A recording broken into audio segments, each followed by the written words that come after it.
ನಮಸ್ಕಾರ. ನನ್ನ ಹೆಸರು ವೆಂಕಟೇಶ್ ಮೂರ್ತಿ ಅಂತ.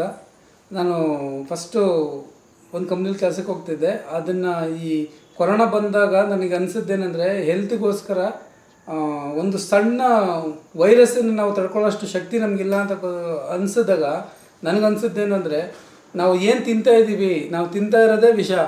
ಸೊ ಅದ್ರ ಬಗ್ಗೆ ಸ್ವಲ್ಪ ಡೀಪ್ ಆಗೋದಾಗ ನನಗೆ ಅರ್ಥ ಆಗೋದೇನೆಂದರೆ, 3 kg ಕಡಲೆ ಬೀಜ ಹಾಕಿದ್ರೆ 1 kg ಎಣ್ಣೆ ಬರುತ್ತೆ. ನಮಗೆ ಇವತ್ತು ಹೊರಗಡೆ ಆ ಎಣ್ಣೆ ಎಷ್ಟು ಸಿಗ್ತಾಯಿದೆ? ಒಂದು kg ಕಡಲೆ ಬೀಜದ ಬೆಲೆಗೆ 1 ಲೀಟ್ರ್ ಎಣ್ಣೆ ಕೊಡ್ತಾಯಿದ್ದಾರೆ.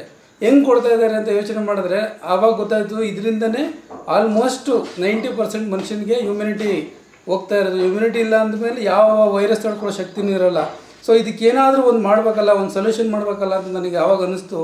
ಆವಾಗ ನನಗೆ ಅನಿಸಿದ್ದು, ಈ ನಮ್ಮ ಹೆಲ್ತಿಗೆ ನಮ್ಮ ಕೈಲಿ ಏನು ಕಾಂಟ್ರಿಬ್ಯೂಟ್ ಆಗುತ್ತೆ ಅದನ್ನು ಮಾಡಬೇಕು ಅಂತ ಅನಿಸಿದಾಗ, ಸೊ ಈ ವಿಚಾರ ನನಗೆ ತುಂಬ ಆಳಕ್ಕೋಯ್ತು. ಯಾವುದಪ್ಪ ಅಂದರೆ, ಈ 3 kg ಬೀಜ ಹಾಕಿದ್ರೆ 1 ಲೀಟ್ರ್ ಎಣ್ಣೆ ಬರುತ್ತೆ, ಇದು ಯಾವ ಥರ ಕೊಡ್ತಾರೆ ಅಂತ ನಾನು ಸ್ವಲ್ಪ ಡೀಪಾಗಿ ಹೋದ್ಮೇಲೆ ಆಮೇಲೆ ನಾನು ಅಂದ್ಕೊಂಡದ್ದು ಮಾಡಬೇಕು, ಏನಾದರೂ ಕೊಡಬೇಕು ಈ ಸಮಾಜಕ್ಕೆ ಅಂತೇಳಿ ಆವಾಗ ಶುರು ಮಾಡಿದೆ. ಸರಿ ಇದನ್ನು ತೊಗೊಂಡೋಗಿ ನಾವೆಲ್ಲ ಮೇನ್ ರೋಡ್ಗೆ ಇಟ್ಕೊಂಡು ಏನೋ ಮಾಡಿ 350-400 ರೂಪಾಯಿ ಲೀಟ್ರ್ ಕೊಟ್ಟರೆ ನಮ್ಮ ಜನಕ್ಕೆ ಅದು ಕಷ್ಟ ಆಗುತ್ತೆ. ಸೊ ನಮ್ಮದೇ ಜಾಗದಲ್ಲಿ, ಸ್ವಂತ ಜಾಗದಲ್ಲಿ ಮಾಡಿ ನಾನೇ ಶ್ರಮಪಟ್ಟು ಎಷ್ಟು ಸಾಧ್ಯ ಆಗುತ್ತೋ ಅಷ್ಟು ಕೊಡೋಣ ಅಂಥೇಳಿ ಇದನ್ನು ಶುರು ಮಾಡಿದ್ದೀನಿ. ನೋಡಿ, ಇದೇ ಅದು ಗಾಣ.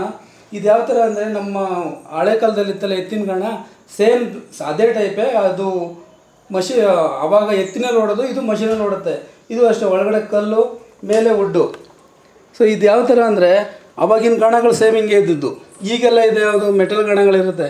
ಆ ಗಾಣಗಳಲ್ಲಿ ಅಷ್ಟು ಪ್ಯೂರಿಟಿ, ಅಷ್ಟು ಕ್ವಾಲಿಟಿ ಬರೋಲ್ಲ, ನ್ಯೂಟ್ರಿಷನ್ಸ್ ಎಲ್ಲ ಹಾಳಾಗಿ ಹೋಗುತ್ತೆ. ಬಟ್ ಇದರಲ್ಲಿ ಹಂಗಿರೋಲ್ಲ, ಸ್ಪೀಡು ಕಮ್ಮಿ ತಿರುಗುತ್ತೆ, ಎಣ್ಣೆನೂ ಅಷ್ಟು ಕ್ವಾಲಿಟಿ ಇರುತ್ತೆ. ಆ ಒಂದು ಉದ್ದೇಶ ಇಟ್ಕೊಂಡು ನಾನು ಮಾಡಿದೆ. ಅವತ್ತು ನಾನು ಶುರು ಮಾಡಿ ಇಲ್ಲಿಗೆ ಸುಮಾರು 4 ವರ್ಷ ಆಯಿತು. ಅಲ್ಲಿಂದ ಶುರುವಾಗಿ ನಮ್ಮ ಜರ್ನಿ ಇಲ್ಲಿಗೆ ಬಂದು ನಿಂತಿದೆ. ಇವತ್ತು ನಮ್ಮಲ್ಲಿ ಕಡಲೆಕಾಯಿ ಎಣ್ಣೆ, ಕೊಬ್ಬರಿ ಎಣ್ಣೆ, ಎಳ್ಳೆಣ್ಣೆ, ಹುಚ್ಚೆಣ್ಣೆ, ಸಾಸಿವೆ ಎಣ್ಣೆ, ಬಾದಾಮಿ ಎಣ್ಣೆ, ಸೊ ಎಲ್ಲ ಥರ ಎಣ್ಣೆಗಳನ್ನು ನಾನು ಇದರಲ್ಲೇ ಮಾಡ್ತೀನಿ. ಆ ಮೆಟಲ್ ಗಾಣದಲ್ಲಿ ಏನಾಗುತ್ತೆ ಅಂದರೆ, ಎಣ್ಣೆ ಹೀಟ್ ಆಗುತ್ತೆ. ಯಾವಾಗ ಪ್ರೊಸೆಸಲ್ಲಿ ಎಣ್ಣೆ ಹೀಟ್ ಆದಮೇಲೆ ಅದ್ರ ನ್ಯೂಟ್ರಿಷನ್ಸ್ ಎಲ್ಲ ಹೋಗುತ್ತೆ ಅಂತ ಗೊತ್ತಾಯಿತು. ಸೊ ಪರವಾಗಿಲ್ಲ, ನನಗೆ ಲಾಭ ಕಡಿಮೆ ಇದ್ದರೂ ಪರವಾಗಿಲ್ಲ, ನಾನು ಈ ಪ್ರಾಡಕ್ಟ್ ಯಾರಿಗೆ ಕೊಡ್ತೀನಲ್ಲ ಅವ್ರಿಗೆ ಯೂಸ್ಫುಲ್ ಆಗಬೇಕು ಅನ್ನೋ ಉದ್ದೇಶದಿಂದ ನಾನು ಫಸ್ಟ್ 1 ಹಾಕಿದ್ದೆ, ನಂತರ 2 ಹಾಕ್ಕೊಂಡೆ. ಯಾವುದೇ ಹಾಕಿದ್ರು ನಮ್ಮ ಸೇಮ್ ಅದೇ ಮರದ ಗಾಣ. ಅವಾಗ ಎತ್ತಿನಲ್ಲಿ ಓಡೋದು. ಈಗ ಅಷ್ಟೆಲ್ಲ ಸ್ಪೇಸಿಯಸ್ ಇಲ್ಲ, ಅಷ್ಟೆಲ್ಲ ಮಾಡಕ್ಕೆ ಹೋದ್ರೂ ಅದು ಮಿನಿಮಮ್ 400-450 ರೂಪಾಯಿ ಪರ್ ಲೀಟ್ರ್ ಕೊಡಬೇಕು. ಯಾವುದು ಎತ್ತಿನ ಗಾಣ ಮಾಡಿದ್ರೆ. ಇದು ಸೇಮ್ ವೇ, ಏನೂ ಡಿಫ್ರೆನ್ಸ್ ಇಲ್ಲ ಇದಕ್ಕೂ ಅದಕ್ಕೂ. ನನಗನ್ನಿಸ್ತು, ನಾನು ಮಾಡಿದೆ. ಇದನ್ನು ಮಾಡಿ ಶುರು ಮಾಡಿ 4 ವರ್ಷ ಕಳೆಯಿತು. 4 ವರ್ಷದಿಂದ ಇದೇ ಸೇವೆಯಲ್ಲಿ ಇದನ್ನು ನಾನು ನನ್ನ ಒಂದು ಅಂತರಾಳದಿಂದ ಹೇಳಬೇಕು ಅಂದರೆ, ಇದನ್ನು ನಾನು ಯಾವತ್ತೂ ಬಿಸ್ನೆಸ್ ಅಂತ ತೊಗೊಂಡಿಲ್ಲ, ಇದನ್ನೊಂದು ಸೇವೆ ಅಂತ ತೊಗೊಂಡಿದ್ದೀನಿ. ಆ ಸೇವೆ ಸರ್ವಿಸ್ ಮೈಂಡ್ಸೆಟ್ಟಲ್ಲಿ ನಾನು ಇದುವರೆಗೂ ಇದನ್ನು ನಡ್ಸ್ಕೊಂಡು ಬರ್ತಾಯಿದ್ದೀನಿ. ಇನ್ನು ಎಷ್ಟೇ ವರ್ಷ ಕಳೆದರೂ ನಮ್ಮ ಹತ್ರ ಇದೇ ಕ್ವಾಲಿಟಿ, ಇದೇ ಸರ್ವಿಸು ಎಲ್ಲ ಇರುತ್ತೆ ಸರ್. ಇದನ್ನು ನಾವು ಆಲ್ ಓವರ್ ಬೆಂಗಳೂರು ಎಲ್ಲೇ ಆದರೂ ಡೆಲಿವರಿ ಕೊಡ್ತೀವಿ. ಇಲ್ಲಿಂದ 5 kilometre surrounding free home delivery ಕೊಡ್ತೀನಿ. ಇಲ್ಲಿಂದ ಹೊರಗಡೆ ಹೋಗಿ ಕಳಿಸ್ಬೇಕು ಅಂದರೆ ಇವಾಗ ಪೋರ್ಟ್ರ್ ಇದೆ, ಡೆನ್ಸ್ ಇದೆ.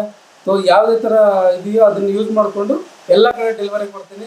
ಕ್ವಾಲಿಟಿ ಮಾತ್ರ ಯಾವುದೇ ಕಾರಣಕ್ಕೂ ರಾಜಿ ಆಗಲ್ಲ. ನೀವು ನೋಡ್ಬೋದು, ನಾವು ಯೂಸ್ ಮಾಡೋ ಬೀಜ ಆಗಲಿ, ನಾವು ಯೂಸ್ ಮಾಡೋ ಮಷಿನ್ಸ್ ಆಗಲಿ, ನಾವು ಎಣ್ಣೆ ಮಾಡೋ ಮೆಥಡ್ ಆಗಲಿ, ಸ್ಟೋರೇಜ್ ಮಾಡಿರೋ ರೀತಿ ಆಗಲಿ, ಯಾವುದನ್ನು ನಾವು ಜಾಸ್ತಿ ಪ್ಲಾಸ್ಟಿಕ್ ಯೂಸ್ ಮಾಡಲ್ಲ.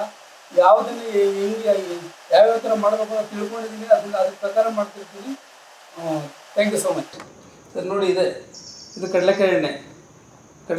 ನಾವು ಪ್ಲಾಸ್ಟಿಕ್ಕಲ್ಲೇ ಜಾಸ್ತಿ ಯೂಸ್ ಮಾಡಬಾರ್ದು. ಬಟ್ ಏನು ಮಾಡೋಕ್ಕಾಗಲ್ಲ, ಟ್ರಾನ್ಸ್ಪೋರ್ಟೇಷನ್ಗೆ ಈಗ ತೊಗೊಂಡು ಹೋಗ್ಬೇಕು ಅಂದರೆ ಎಲ್ಲದಕ್ಕೂ ನಾವು ಗ್ಲಾಸ್ ಬಾಟ್ಲ್ ಕೊಡೋಕ್ಕಾಗಲ್ಲ, ಬಿದ್ದರೆ ಹೊಡೆದೋಗುತ್ತೆ. ಒಂದೇ ಒಂದು ಕಾರಣಕ್ಕೋಸ್ಕರ ಪ್ಲಾಸ್ಟಿಕ್ ಯೂಸ್ ಮಾಡ್ತಾ ಇರೋದು. ಸ್ಟೋರೇಜ್ ಎಲ್ಲ ಸ್ಟೀಲಲ್ಲೇ ಇರುತ್ತೆ. ಇದನ್ನು ಹಾಕಿ ಮಿನಿಮಮ್ ಒಂದು 2 ಡೇಸಲ್ಲಿ ಡಿಸ್ಟ್ರಿಬ್ಯೂಷನ್ ಆಗಿಬಿಡುತ್ತೆ.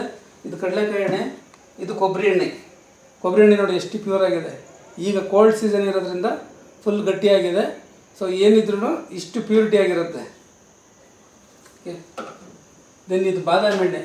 ಇದನ್ನು ನಾವೇ ಮಾಡೋದು. ಇದನ್ನು ಮಕ್ಕಳಿಗೆ ಬಾಡಿ ಮಾಲಿಷ್ಗೆ ಈ ಜಾನ್ಸನ್ ಬೇಬಿ ಆಯಿಲು ಅವು ಇವು ಅಂತ ಸಿಗ್ತಾಯಿಲ್ಲ, ಆ ಕೆಮಿಕಲ್ ಬಿಟ್ಟು ಇದನ್ನು ಯೂಸ್ ಮಾಡ್ತಾರೆ. ಈಗ ಮಕ್ಕಳಿಗೆ ಬಾಡಿ ಮಾಲಿಷ್ಗೆ ಮುಖಕ್ಕೆ ಹಚ್ಕೋತಾರೆ, ತಲೆಗೆ ಹಚ್ಕೋತಾರೆ, ಕೆಲವರು ಅಡುಗೆಗೂ ಯೂಸ್ ಮಾಡ್ತಾರೆ. ಸೊ ಇದು ರೇಟ್ ಜಾಸ್ತಿ ಇರೋದ್ರಿಂದ 100 ml ಮಾಡಿದ್ದೀನಿ. ಇದು ಹರಳೆಣ್ಣೆ, ಇದು ತಲೆಗೆ ಹಾಕ್ತೀವಲ್ಲ, ಇದು ಆ್ಯಕ್ಚುಲಿ ನಾನು ಮಾಡಲ್ಲ. ನಾನು ನಮಗೆ ಗೊತ್ತಿರೋ ಕಡೆಯಿಂದ ಆರ್ಡ್ರ್ ಕೊಟ್ಟು ಪ್ರತಿ ಸಲ ತರಿಸ್ಕೊತೀನಿ. ಬೇಯಿಸಿರೋ ಹರಳೆಣ್ಣೆ ರೆಡಿ ಇರುತ್ತೆ. ದೆನ್ ಇದು ಸಾಸಿವೆ ಎಣ್ಣೆ. ಸಾಸಿವೆ, ಎಳ್ಳು, ಹುಚ್ಚೆಳ್ಳು, ಬಾದಾಮಿ ಎಲ್ಲ ಇಲ್ಲೇ ಇದೆ. ಇಷ್ಟು ಪ್ರಾಡಕ್ಟ್ ನಮ್ಮ ಹತ್ರ ಸಿಗುತ್ತೆ. ಈ ಸಿಗೋಷ್ಟು ಪ್ರಾಡಕ್ಟನ್ನು ದೀಪದ ಎಣ್ಣೆ, ಹರಳೆಣ್ಣೆ ಬಿಟ್ಟು ಮಿಕ್ಕದೆಲ್ಲ ನಾವೇ ಓನಾಗಿ ಮ್ಯಾನುಫ್ಯಾಕ್ಚರಿಂಗ್ ಮಾಡ್ತೀವಿ. ಇದು ಎಣ್ಣೆ ಆದಮೇಲೆ ಉಳಿಯುವಂಥದ್ದು ಹಿಂಡಿ, ಕಡಲೆಕಾಯಿ ಹಿಂಡಿ. ಎಣ್ಣೆ ಎಷ್ಟು ಪ್ಯೂರ್ ಆಗಿರುತ್ತೋ ಹಿಂಡಿನೂ ಅಷ್ಟೇ ಪ್ಯೂರ್ ಆಗಿರುತ್ತೆ. ಇದರಲ್ಲಿ ಇನ್ನೂ ಒಂದು 3-4% ಆಯಿಲ್ ಇರುತ್ತೆ. ಸೊ ಈ ಹಿಂಡಿ ಯೂಸ್ ಮಾಡಿದ್ರೆ ಈಗ ಯಾರೇ ಹಸುಗಳು ಸಾಕಿದ್ರೆ ಮತ್ತು ಗೋಶಾಲೆ ಕೊಡುವಂಥವ್ರು ಈ ಥರ ಹಿಂಡಿ ಕೊಟ್ಟರೆ ಹಸುಗಳು ಚೆನ್ನಾಗಿರ್ತವೆ, ಹಾಲು ದುಪ್ಪಟ್ಟಾಗುತ್ತೆ. ಸೊ ತುಂಬ ಚೆನ್ನಾಗಿರುತ್ತೆ. ಯಾರನ್ನ ಇದ್ದರೆ ಬಂದು ತೊಗೋಬೋದು. ಕೃಷ್ಣಮೂರ್ತಿ ದೊಂಬ್ರಳ್ಳಿ. ನಾವು ಇವರನ್ನು ಒಂದು 10 ವರ್ಷದಿಂದ ನೋಡ್ತಾ ಇದ್ದೀರಿ. ಇವರು ಇದ್ದಕ್ಕಿದ್ದಂಗೆ ಒಂದು 4 ವರ್ಷದ ಕೆಳಗೆ ಒಂದು ಇದನ್ನು ಅಂಗಡಿ ಮಾಡಿದ್ದೀನಿ ನಾನು ಅಂತ ಹೇಳೋದು. ಅದಕ್ಕೆ ಮೊದಲು ನಾವು ಕೂಡ ಗೊತ್ತಿತ್ತು. ಕೆಲವು ಕಡೆ ಈ ಕೃಷಿ ಮೇಳ ಇಲ್ಲೆಲ್ಲ ಹೋದಾಗ ಗಾಣದ ಎಣ್ಣೆ ಅಂತೇಳಿ ನಮಗೆ ಕೇಳೋದು. ಅದರೊಳಗಡೆ ಅಂದರೆ ಮರದ್ದು ವುಡ್ಡಲ್ಲಿ ಕಾಂಪ್ರೆಸ್ ಮಾಡುವಂಥದ್ದು ಭಾಳ ಚೆನ್ನಾಗಿದೆ ಅಂತ ಕೇಳಿದ್ದೆ. ಆಮೇಲೆ ನಾವು ತೊಗೊಳಕ್ಕೆ ಶುರು ಮಾಡಿದ್ಮೇಲೆ ಸ್ವಲ್ಪ ಆರೋಗ್ಯದ ಸಂಬಂಧಪಟ್ಟಂಗೆ ಎಣ್ಣೆನೂ ನಾವು ಕಡಿಮೆ ಬಳಸ್ಬೋದು. ಇದನ್ನು ಅದು ಜಾಸ್ತಿ ಏನು ಬಳಸಬೇಕಾಗಿಲ್ಲ. ಮತ್ತು ಅದರ ಸುವಾಸನೆ ಅಂದರೆ ಪರಿಮಳ ಭಾಳ ಚೆನ್ನಾಗಿರ್ತದೆ. ಅದ್ರ ಜೊತೆಗೆ ತಿನ್ನೋಕ್ಕೂ ಕೂಡ ಭಾಳ ಚೆನ್ನಾಗಿರುತ್ತೆ ಎಣ್ಣೆ. ಅದ್ರ ಜೊತೆಗೆ ನಮಗೆ ಕಸ್ಟಮರ್ಗಳನ್ನು ಆರಂಭದಲ್ಲಿ ಸ್ವಲ್ಪ ರೇಟ್ ಜಾಸ್ತಿ ಅಂತ ಅನಿಸಿದ್ರು ಕೂಡ ಆಮೇಲೆ ಅದ್ರ ಉಳಿತಾಯ ಗೊತ್ತಾಗದೆ ನಾವು ಬಳಸೋಕ್ಕೆ ಶುರು ಮಾಡಿದ್ಮೇಲೆ ಗೊತ್ತಾಗಿದ್ದು. ಮನೆಗೆ ಹೆಣ್ಮಕ್ಳನ್ನ ಒಪ್ಸೋದು ಕಷ್ಟ ಆಗ್ತಾಯಿತ್ತು. ದಿನೇ ಕಳೆದಂತೆ ಅವ್ರೇನು ಮಾಡಿದ್ರು, ಇದು ಚೆನ್ನಾಗಿದೆ ಅಂತೇಳಿ ಸಜೆಸ್ಟ್ ಮಾಡೋಕ್ಕೆ ಶುರು ಮಾಡಿದ್ರು. ಈಗ ನಮಗೆ ಮಡಿವಾಳದಿಂದ ಬಂದು ತೊಗೊಂಡು ಹೋಗ್ತಾರೆ ನಮ್ಮ ಬಾಮೈದ ಮತ್ತು ನಮ್ಮ ಅಣ್ಣ ಹೀಗೆ ಅವರು ಒಂದಷ್ಟು ಹೇಳ್ದಂಥವ್ರು ಎಲ್ಲ ಬಂದು ಭಾಳ ಚೆನ್ನಾಗಿ ಅದು ಕೊಬ್ಬರಿ ಎಣ್ಣೆ. ಅದನ್ನು ವಿಶೇಷವಾಗಿ ಕೊಬ್ಬರಿ ಎಣ್ಣೆ ನಮಗೆ ರೇಟನ್ನು ಇವರೇನಂತ ರೇಟನ್ನು ಕೂಡ 290-95 ಕೂಡ ನಮ್ಗೆ ಕೊಡ್ತಾಯಿದ್ದಾರೆ ಸ್ನೇಹಿತರು ಅಂದ್ಬಿಟ್ಟು. ಬೇರೆಯವ್ರಿಗೆ ಒಂದು 5 ರೂಪಾಯಿ ಜಾಸ್ತಿನೇ ಹೇಳಿ ಇದು ಮಾಡೋದು, ನಮ್ಗೆ 5 ರೂಪಾಯಿ ಕಡಿಮೆಗೆ ಕೊಡ್ತಾರೆ.